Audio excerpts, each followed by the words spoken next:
Up Spiritually, a bi-monthly podcast and internet broadcast, especially for curious souls looking to make sense of their own paranormal experiences, glimpses beyond the veil. Join us live on Facebook the second and fourth Sundays of every month at noon Pacific, 3 p.m. Eastern. Visit us at wakingupspiritually.com and click our broadcast link to listen to our past broadcasts. Find us on all the popular podcast apps for past episodes. And now, please welcome veteran healing practitioners and authors, Wendy Rose Williams, Gregg Kirk. Well, hello, everyone, and welcome to Waking Up Spiritually. I'm Wendy Rose Williams here with Gregg Kirk, and I am a certified spiritual teacher as well as energy healer and past life regressionist. My website is wendyrosewilliams.com. And Gregg, please introduce yourself and today's topic. Hello, everyone. I'm Gregg Kirk. You can find me at greggkirk.com. That's spelled Greggkirk.com. I'm an energy worker, light worker. I help people with blocks for their physical ailments, their emotional traumas, or their past life traumas and issues. So welcome today. We got off to a late start. Zoom updated its app and everything went haywire. So it took us about 20 minutes to figure it out. We're back in action now. We've got a new intro and a new outro now. So those of you listening to us on the podcast, it'll sound a little more professional. And those of you who are watching us live or on YouTube, you get to hear some music now. So let's get things rolling here with our presentation. And here we go. All right. Our topic today. Oh, go ahead. Gregg. Okay. Our topic today is experiencing miracles and magic, part 2. You may have remembered 2 weeks ago, Wendy and I described each of us 3 experiences that were defined as miracles. And today we're going to continue that. These are all personal experiences. And Wendy, I will let you get started. All right, perfect. Well, it just was such a content-rich topic. We just wanted to keep going with it. So here's a couple of quotes that I enjoyed regarding miracles. Miracles come in moments. Be ready and willing. And I love this one. I am realistic. I expect miracles. And for the truly faithful, no miracle is necessary. For those who doubt, no miracle is sufficient. So that's just so true. And then Stephen King, who writes those incredibly long books. I thought this was fun. Books are a uniquely portable magic. And I'm picturing one of those like 900-page Stephen King books. Maybe not as portable as some other books.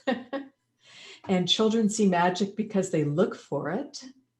And we don't need magic to transform our world.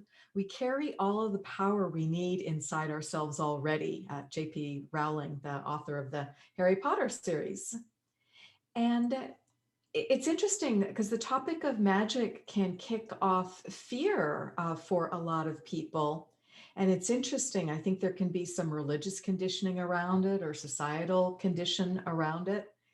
And it was really fun. The way that I knew I had an issue in that area was I started hearing in my dreams at night, I would be hearing this song and I'm like, what is that song? And I finally figured it out, and it was America singing, "You Can Do Magic." Because magic, it's just one more energy or ability within us. So there's nothing bad or scary about it. It's just, like I said, it's that conditioning can kick in. So what's on the next slide, Gregg? Okay, there we go. Our agenda today. These are, I see I didn't update it. Oh, no, I did. Okay, sorry. You did. I did. Okay, so Wendy will be talking about parting peacefully after 19 lives. I'll be discussing all of my experiences today are about miraculous experiences with animals. So we had a pet turtle drowning. We'll go into details about that. Wendy will talk about an angelic crash.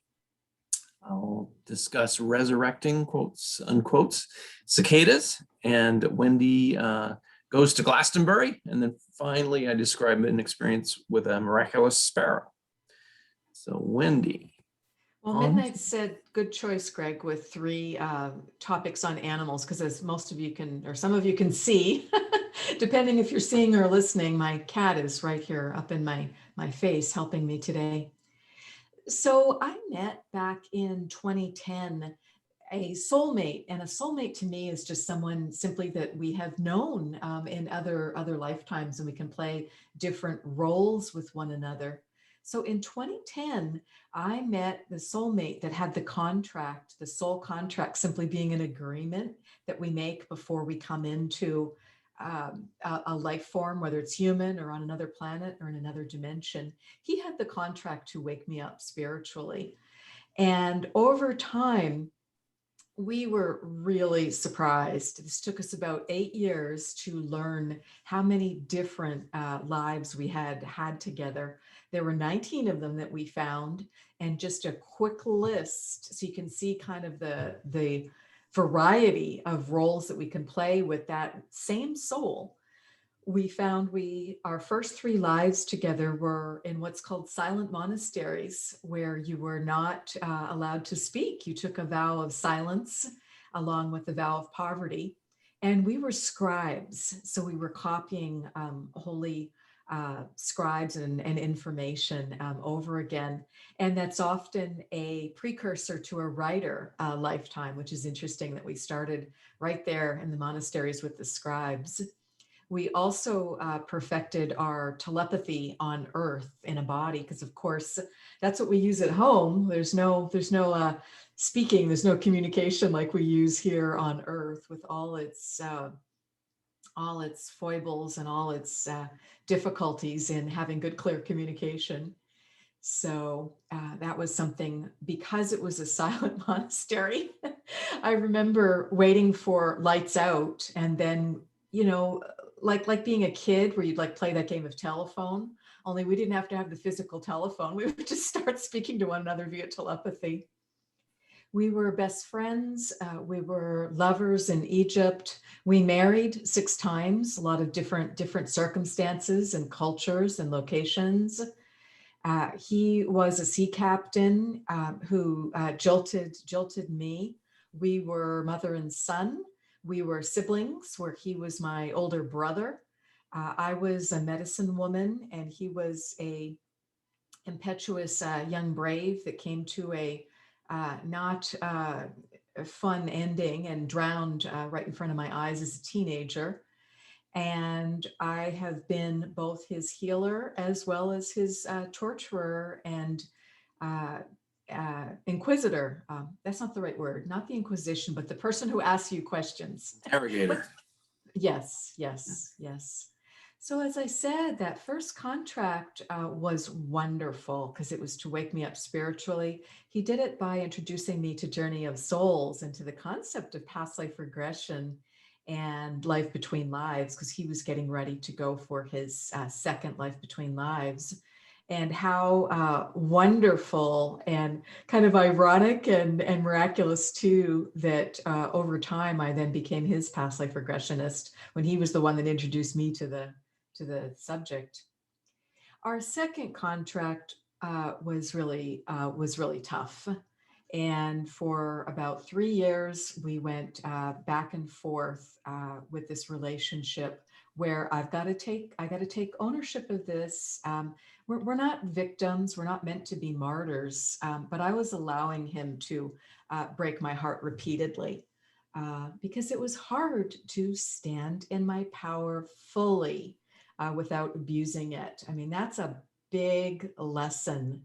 And a lot of us can find it hard to do that. But that was a brilliant contract. And as hard as it was, I did appreciate it because it did also allow me to transmute my own heartbreaker karma. And it also allowed me to transmute my karma for having abused my power. So what I was doing in this lifetime was I wasn't abusing it, I was shirking it.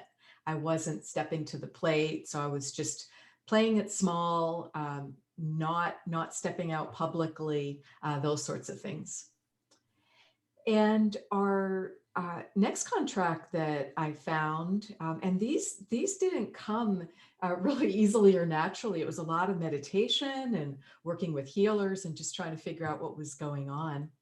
But our third contract was to publish books and to speak publicly on radio regarding the soul's journey and waking up spiritually. So we did both accomplish that. It didn't play out like I thought it would. I thought it was more literal to be doing something similar to what Gregg and I do, where we podcast together, or I thought it was for he and I to write books together as co-authors because we're both authors. But instead, it was him giving me permission to share his session and for me to become the author that way. And then our fourth contract, and I'm really proud of this one because we had not accomplished it in 19 lives together, was to just part peacefully and to just really say thank you for all the many roles you've played in my life. Thank you for the many amazing experiences, as well as the tough lessons, and just to part peacefully. So that was a big deal too, and I just felt a wonderful sense of relief with it, that those lessons had been learned. So back to you, Gregg. Okay, let's move to the next story. Oh, okay. So, pet turtle drownings. This is the first animal story I have. So, my family inherited a baby turtle. I can't even remember how many years ago it was. It was at least 10 years ago. The turtle that we inherited had been picked up at like a state fair or so forth. And the family who had it realized they wouldn't be able to take care of it. And for those of you who can see, this is a shot of the turtle. This was actually after he was several months old, but he was not really that much bigger than a silver dollar. And he was a really bright green color and very pretty.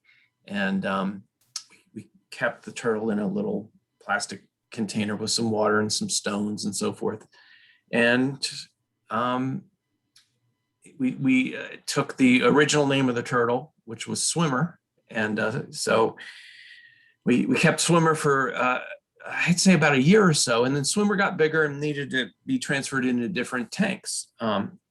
In one of the tanks, we put these large rocks, and so that Swimmer could actually get to the surface. So I'd say the tank was almost 2 feet tall and maybe 3 feet wide. And it was, so it was deep, and Swimmer was not that big. And, we put some rocks in so Swimmer didn't have to swim all the way up to the top to get air, but could, get on a rock and stick his head above the water. And actually, I got to start calling Swimmer her, because we found out after taking Swimmer to the vet a few years ago that Swimmer was actually a female.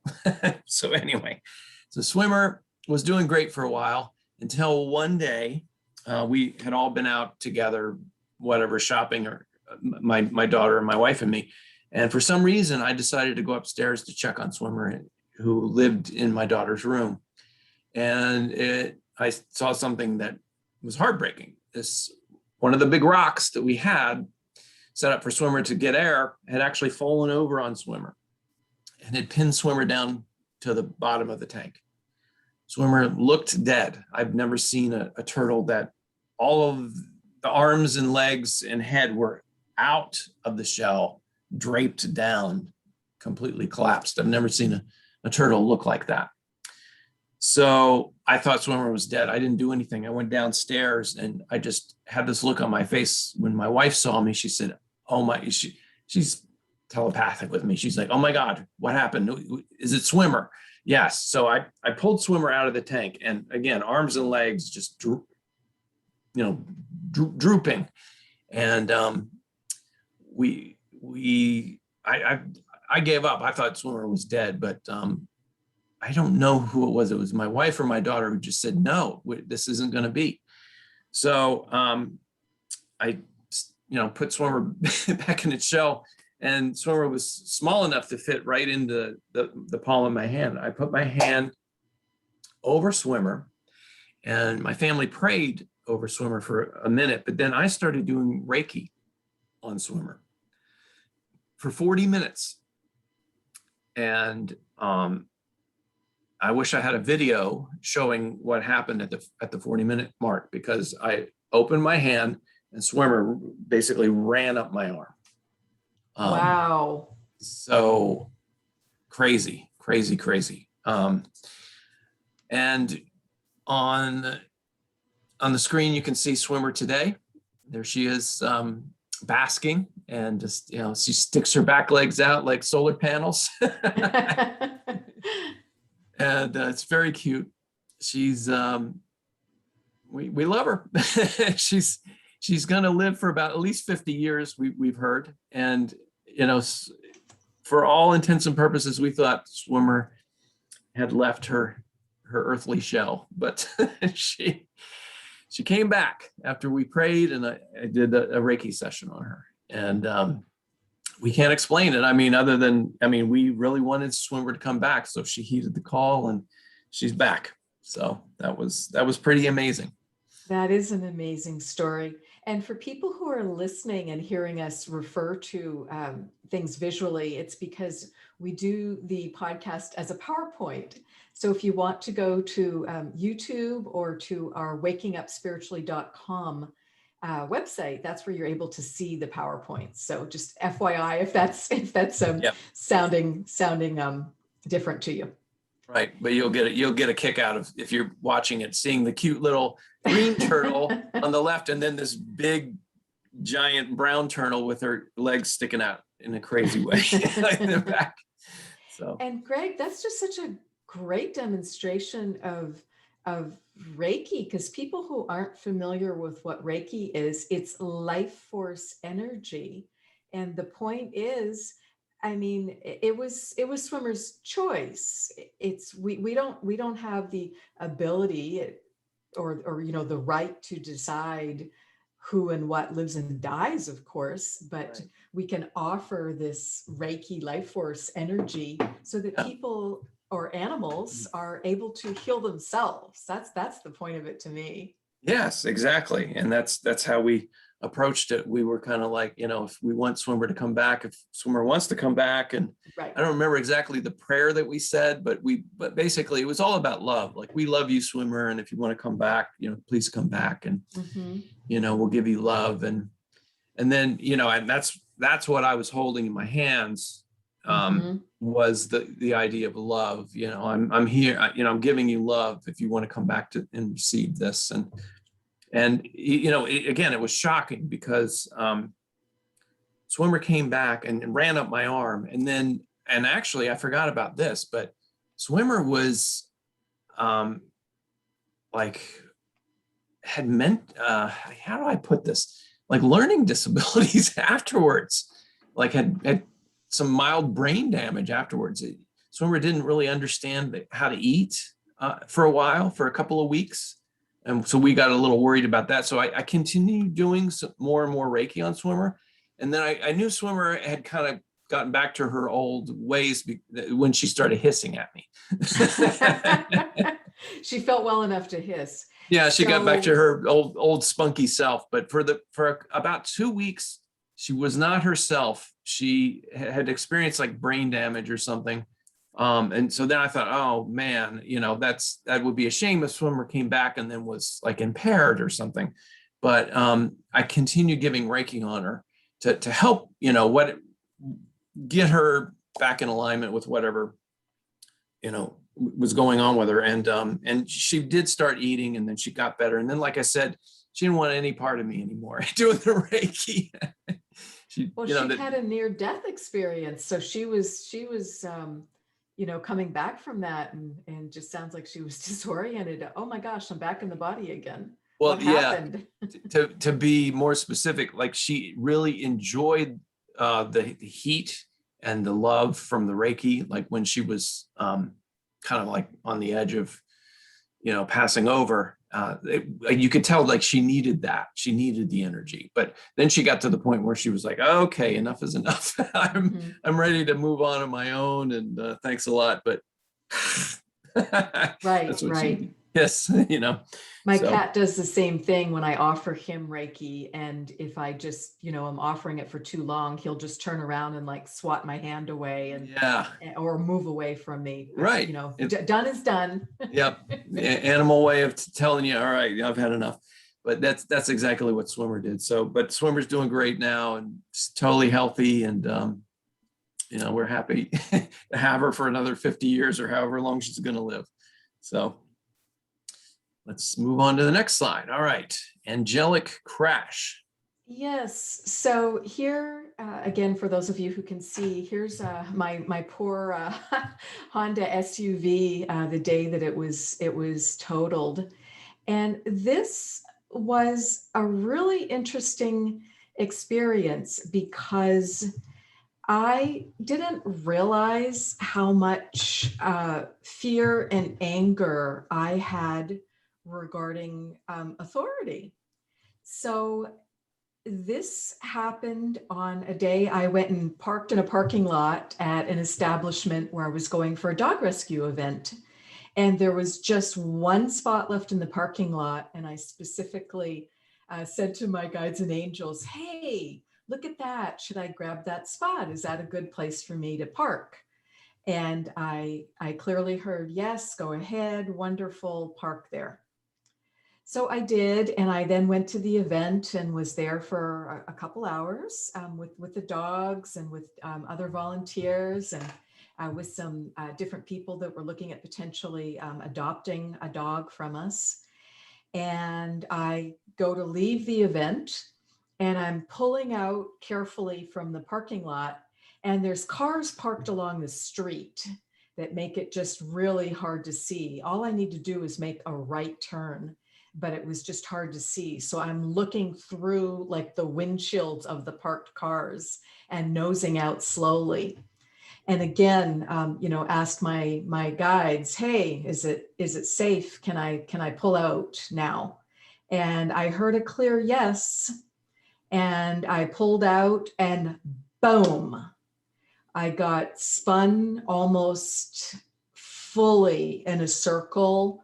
I was pushed back over the sidewalk. I was pushed far into the parking lot I had just left, and my car ended up, I was almost on the steps of the front entry to the establishment.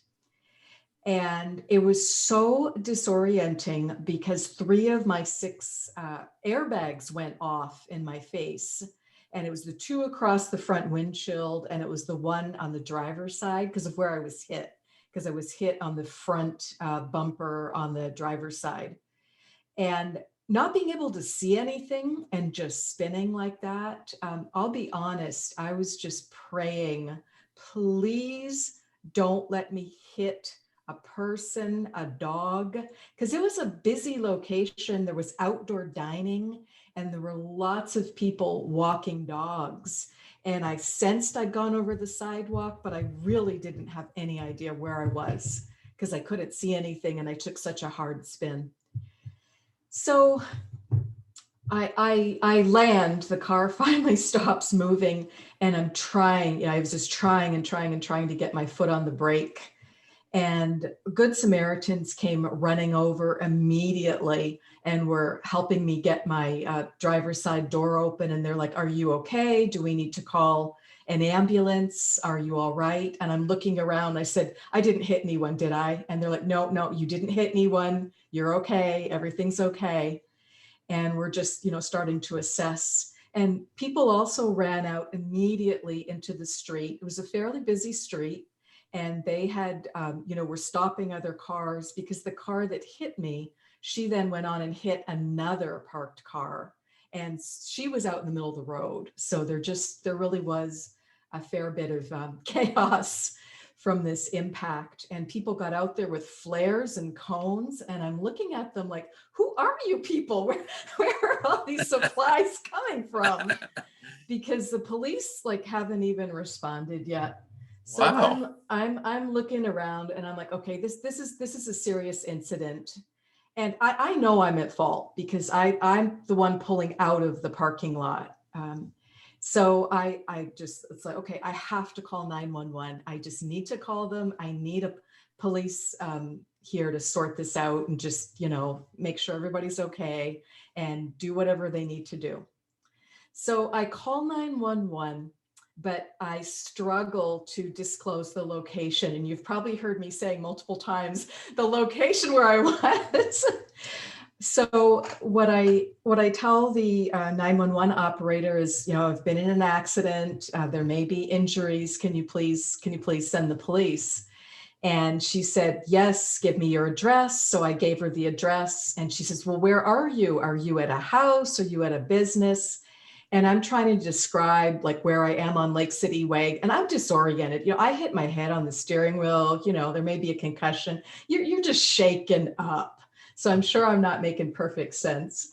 So I tell her things like, well, I'm across from Fred Meyer, which is like the name of the big store across the street. But she's like, but where are you? Where is your car? The address you gave me. So I finally say to her, with bated breath, I say to her, I'm at the Hell Bent Brewery. And you can like hear the silence on the other end of the line. And she says, thank you. I will be informing the police of that. So I'm thinking, oh boy, yeah, just can't wait for this. I know there's no issue with alcohol. I was very careful. I had lunch before I went. I had one beer, and I then was there for like another 3 hours. But just like the circumstance made me really nervous. It was really kicking off my issues around authority to need to call the police and say, I've been in this accident, and I'm at the brewery. So the police came. He was wonderful. He just looked me straight in the eye. We were having a conversation. He says, I can see, you may have a minor concussion, but he says, I don't even need to make you do a breathalyzer. I don't need to make you walk the line or do any of that, because you've answered my question so clearly. Also, there were just multiple people coming out of the brewery, and we were all wearing sweatshirts or t-shirts with the name of the dog rescue. And he says, what were you doing here for? You said you were here for an event. I said, it's a dog rescue event. And I explained to him, and he says, you mean you can actually take dogs in there? So he was, understanding I'm not there, drinking pitchers of beer. I'm there for an event, which happened to include, I chose to have one beer. So he helps me arrange to have my car towed. He also was very kind. He said, I'm not going to ticket you here, but I need to let you know you are going to be ticketed. I'm going to let it happen by mail, and you will need to work with traffic court, etc. So I have my car towed. I call home. The tow truck driver also was just exceptionally kind. And he said, what do you need to get out of your car? I carry empty bags with me. Do you need to get things out of your car? Because you may not have access to it for a while, which I hadn't thought about. So he was really kind, and, things had just gone all over inside my car. So he's helping me, find and pick up everything I thought I might need. And tells me, he gives me his card, he gives me the card of where the car is being towed to. And I didn't expect just such solicitous energy from both the policeman and from the tow truck driver, and just really trying to help. So I get home, I call home and get a ride home and sit down and meditate that evening. And I'm like, what the heck? I did not question, because many people might have questioned and said, oh gosh, I didn't hear my guides or angels correctly. But I knew I did. I knew they had told me to park there. I knew they had told me to pull out when I did pull out. So I did get home and meditate and say, what the heck? What is this about? Because my car is probably totaled. It was a 12-year-old car, and I just knew by the amount of damage. And the policeman also told me, he said, likely it's totaled because 3 of your 6 airbags have deployed, and those are really expensive to replace. But hey, they did their job. They kept you safe. I had nothing other than a really mild concussion and a really, really sore neck. So that I was very fortunate. I felt fully recovered from it within about 48 hours. But when I meditated and talked with my guides and said, why did this happen? There's a reason for this. There's a purpose for this. What's with the angelic crash? And they said, we're giving you an opportunity to release your fear and anger toward authority because it's a damper on your life. It's not serving you anymore. It's not reasonable. It is related to past life experiences where you have had some really, really poor outcomes.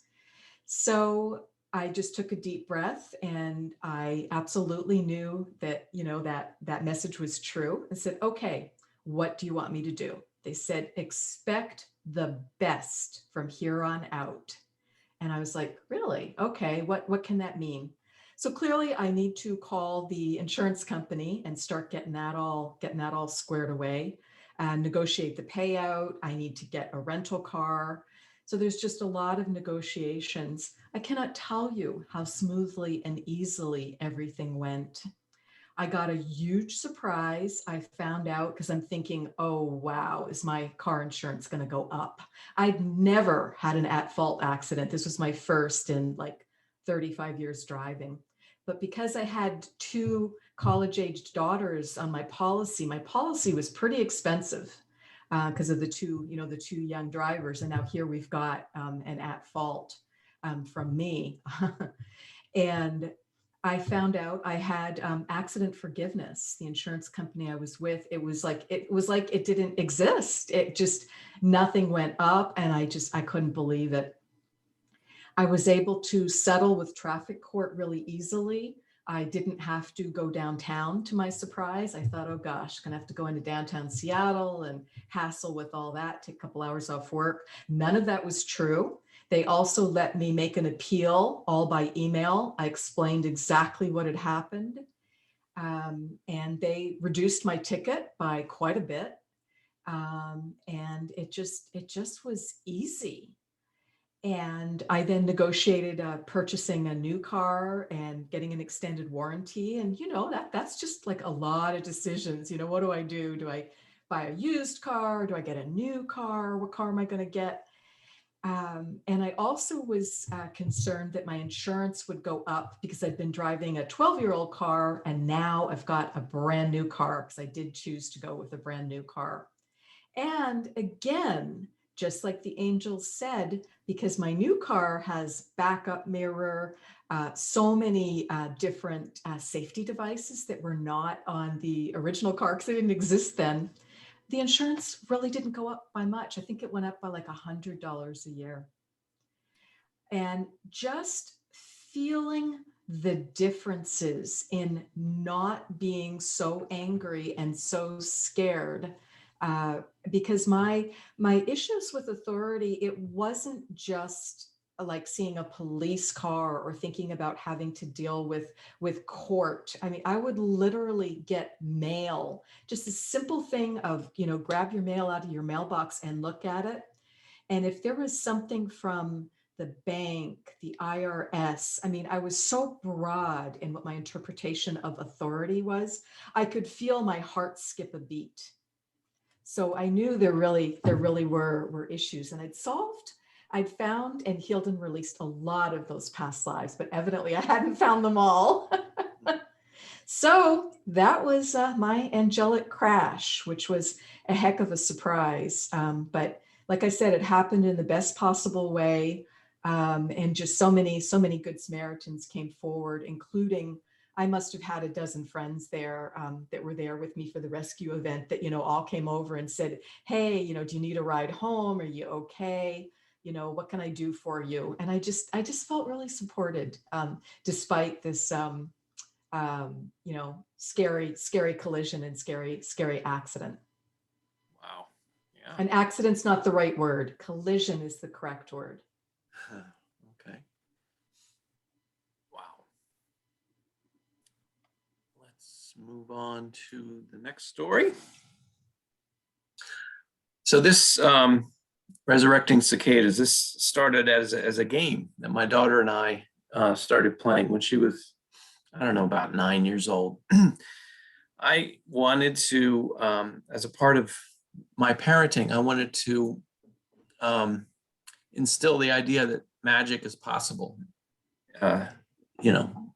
is a real possibility in her life. So we would play little games like telepathic games. And in other words, we would play games where, I'm thinking of a color. What is it? And we got so good at it that I think we each of us guessed 3 times in a row, what the other person, what she was thinking or what I was thinking. So that was really cool. So this was around that period of time. So one day we were in our backyard, and I found a cicada. We get them every year, every summer, in our backyard that was lying on the ground, and it looked dead. I mean, it had ants crawling all over it. That's how lifeless it was. And I don't know, I just felt sorry for it. And, we're out there enjoying nature. And I say, hey, Carly, let's see what happens when we do Reiki on a cicada. So she did it for a while, and then I did it for a while. And it was the same. We were inspired by the experience that we had with Swimmer, a year or two before. We thought, let's anytime we see an animal in distress, or even, lying lifeless, fully intact. I mean, we have a backyard where, there's predators and, raccoons and other cats, Sure. neighborhood cats or Cycle of life. Right, exactly. So some of the things in our backyards are missing body parts. So those didn't qualify. But I found this cicada that had ants crawling on it. And I thought, all right, well, this will be a good project. So let's see what happens. So Carly, and I told her, I said, put it in your palms, put your palms together, give it love. If it wants to come back, it'll come back. Let's see what happens. So we did it. I did it for a while too. I don't know, 10 minutes tops. And then we sat the cicada down, and then we were in the middle of talking, and it flew away, which, that's pretty miraculous. That's pretty miraculous. So we did it again last year. And this time, I was out, I let my dog out, and I was out by myself, and I found a cicada that was actually upside down. So I did the energy work on it, and I said it, and I wasn't confident this time. I did it for quite a while, and this poor thing, this cicada didn't show any signs of life, like wasn't moving at all. So I have a grill in my backyard. It's got a little shelf on it. So I did maybe 10 minutes of Reiki on the little guy or girl, and then I just sat it, upright, in the upright position on the shelf on my grill. And then Carly ended up coming out, and we were talking, and it was another situation. In the middle of us talking, all of a sudden the cicada I would have sworn was dead flew away. Wow. So I don't know. It's a little game we play now. So when we find these little cicadas in our backyard, we help them come back, and give them a few more minutes or hours, or however long they live of time on the planet. So again, the point of this was to show my daughter that I think there was probably a quote that we said last time: you can live a life where magic is a possibility, or it isn't, based on your belief system. So we decided to to live a magical life and to have the possibilities open that anything that we found in our backyard that might need some help, that if we applied some Reiki love on it, that it would come back. And now it's proven itself true, true in 2 instances. So That's wonderful. yeah. So let's move on to the next, going to Glastonbury. All right. I heard from my guides multiple times for about 5 years, go to Glastonbury. And I wasn't even sure where Glastonbury was. I had to look it up. And in July of 2019, so before COVID, I did travel from Seattle to the United Kingdom because Glastonbury is in England. And my guides wouldn't tell me exactly where to go in Glastonbury or why. And I'll be honest, that's my own issue that I needed to learn to trust. And you're just going to figure it out. But when you keep getting these repeated messages, and I just went to this place of, oh, well, that's really far away. And I don't have that much vacation time, and that's going to be expensive. So I just was bringing up all my own self-limiting beliefs. I was totally getting in my own way. So my suggestion instead, when you get these wonderful, clear messages, just say, okay, great. That sounds intriguing. You'd like me to go. Please make it easy. Show me the way. Make it happen. I mean, work with your own higher self, your own intuition, your own guides, rather than just being this, naysayer. So I really have to, chide myself from that one. It was a good lesson to learn. I did sense that the reason I was meant to go was to heal multiple of my past lives. So I knew it was something, highly suspected it was something to do with that. And once the trip did present for me in a magical way, once I was like, okay, I'm willing to go, show me the way. What came up was this incredibly appealing, affordable writers' conference in Glasgow, in Scotland. Oh, excuse me, in Edinburgh, Scotland. And I was like, oh my goodness, let me look at the map. Let me do a little bit of research. Could I maybe combine these two things in one trip? So that's exactly what I did.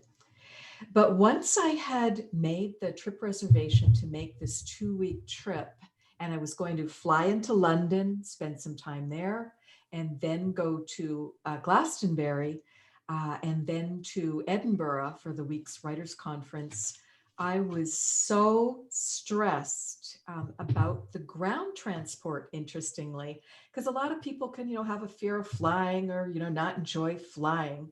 And that wasn't it. I was just really stressed about how am I going to, get from London to Glastonbury? Well, I knew how I was going to get there. I was going to take a train. I booked the train. It's not like this is, a big secret. Why am I making this so difficult? But I was really stressed about it. I was stressed about taking Ubers. I was stressed about figuring out the subway. It just was very, very odd. Granted, I'm not an experienced international traveler, but hey, it's the UK. We're speaking the same language. This should not be this hard. So fortunately, I admitted to myself, because I was literally to the point where I was thinking of not going on the trip. And fortunately, I reached out to a healer, an angel healer, who's wonderfully psychic and helpful regarding past lives. I contacted her just 3 or 4 days before my flight, before I was to fly out. And she immediately said, oh my goodness, you had a really tough end to a lifetime in England when you were the horse carriage driver, and you were a male, and you were hired to drive people from point A to point B, and it was at nighttime, and you had multiple passengers, including a pregnant woman. And unfortunately, and just as she's narrating it, I was like, yeah, I got it. And I just felt myself misjudging. I couldn't see. There was like a curve in the road I didn't anticipate. And I drove the horses off the edge of the road, and we went off a cliff, and we all died. So that's what I was feeling about as I thought about like this ground transportation in the UK. That's what was just really bothering me so much, was this past life energy was trying to bubble up. And the minute, I said, oh my God. And I was just crying as she told me this. And she said, just apologize to them. You know, you made a mistake. You didn't do anything on purpose. There was no poor intent. It was just a horrible, human error tragedy. And I not only apologized to all the people, but I apologized to the horses, because I had caused everyone's death. And as she was helping me with the past life, I could see that the pregnant woman is someone I know in this lifetime. And that kind of like heightened the stakes too. And guess what?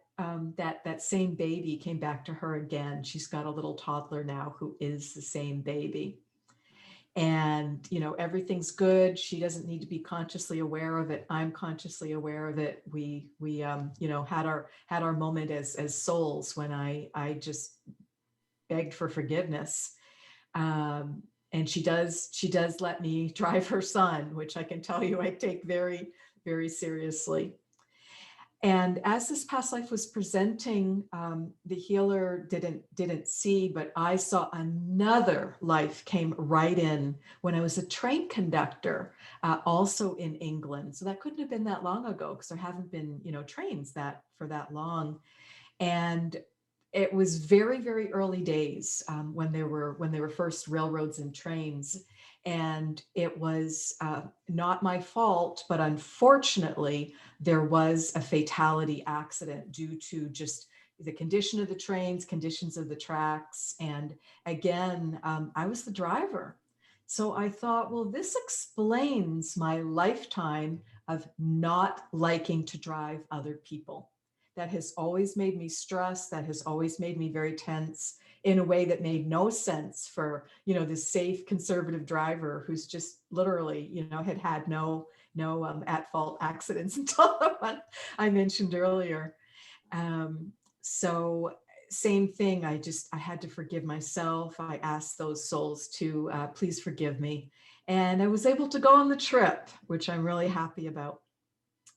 I knew once I got there, I thought, oh my gosh, I am meant to go to the Chalice Well and Gardens. I'm not sure exactly what's there. It's also known as the Red Spring. You can see how red the water is from all the iron in it in that top left picture. So I stepped in that water. The picture doesn't do it justice. It's very large. And I went there with a tour guide, and he said, sure, you're allowed to step into this. You can take your, shoes and socks off and roll up your pants, but it's really cold. So be aware, because it's spring waters. So I went in, hot day in July. I was the only one in there. And I had my pants like up above my knees, because it was deeper than I expected. And it was cold. So I stayed in there as long as I could. And then I stepped out of it. And I went and sat down on a bench. And after coming out of that Red Spring, before I could like dry my self off and put my shoes and socks back on, I looked down and I'm like, what is going on? Because my whole left knee and left leg was just shaking and shaking.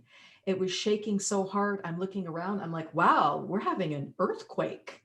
And then I'm like, no, that's not right, because my right leg's not shaking and no one else around me is shaking.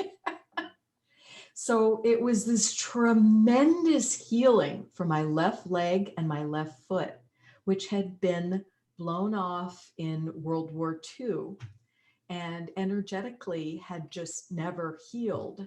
And I'd had multiple healers tell me in this lifetime, well, you're body presents interesting when I look at you, like when I offer you healing or offer you Reiki, it's like your left leg and left foot is not there. So it just was a tremendous healing. So I just sat there probably a good 15 minutes and just like let it come up through my heart and let it come up all through my body, and just, sat there and shed a few tears in gratitude for getting to go to this beautiful place and having this amazing, amazing healing, which really did start to change things in my life. Because if you don't have that left leg and left foot, that's the feminine side of your body. That's the receiving side. And it made it really, really hard to receive, because that part of me just wasn't here. So, and to end that story on a funny note, when I came back and had only been home a week or so, I was working with one of my friends who's a healer, and I didn't tell her a lot about it because I didn't want to spoil the story. I was just curious if she could see anything different. And she said, "Oh my gosh, your left leg looks really big now, and it's like you have a man foot." I said, "Well, I was a young man when I got sent to Berlin as an American soldier." And she says, "Yeah, that's the leg and foot." So over time, it adjusted and, came to be the right size and shape for me as a 5'2" woman. But I thought that was so funny. She's like, "Oh, wow, look, you have a man foot." But listen, for heaven's sakes, listen to your intuition, listen to your higher self, listen to your guides, and just say, "Oh, okay, make it easy, make it happen. That sounds intriguing." Be open to these things rather than going to this, "Oh, that's too far," and "Oh, I don't have enough vacation," and "Oh, that sounds expensive." Because, we can poo-poo things all day long, but it sure doesn't serve us. So what's the round picture, the picture of the round picture? That is the Mary Magdalene well. There's a Mother Mary well there, and there's a Magdalene well. And there's just these gardens are amazing, and they're all to do with Joseph of I always mispronounce it. Help me. Arimathea, Jesus's uncle, Yeshua's uncle. Right. And by the Mother Mary well, I left. I had been told ahead of time, you can bring a small sacred item. You're allowed to leave them in the gardens if you want to. So I felt I wanted to leave my rose quartz by the Mother Mary well. So I did that. But that one is the Mary Magdalene one, and it's in an amphitheater, Gregg. It's like a natural amphitheater, and it is a silent part of the gardens. So you might hear singing bowls there, but there's no talking, and there can be as many as 20 or so people sitting there just meditating and praying and having really some pretty beautiful experiences. So it's an incredible place. So if anyone is in England, make your way over to Glastonbury. It's worth the trip to go to the Chalice Well and Gardens. Wow. Nice. All right. One more story, Miraculous Sparrow. This is a quick one, but I want to mention some other interactions with birds as well. But this is, my daughter and I were actually where I am now in my basement recording studio. And we were talking, and I'll just show you what this place looks like.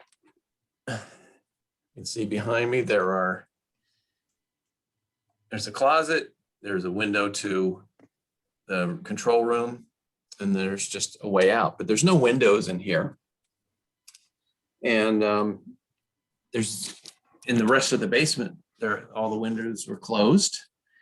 And so we were standing in this room where there was just a door open to, the steps upstairs. And all of a sudden, a sparrow flew in, like right by us. And to this day, the question is, how did this sparrow get into our basement where there's no windows, there's no way in?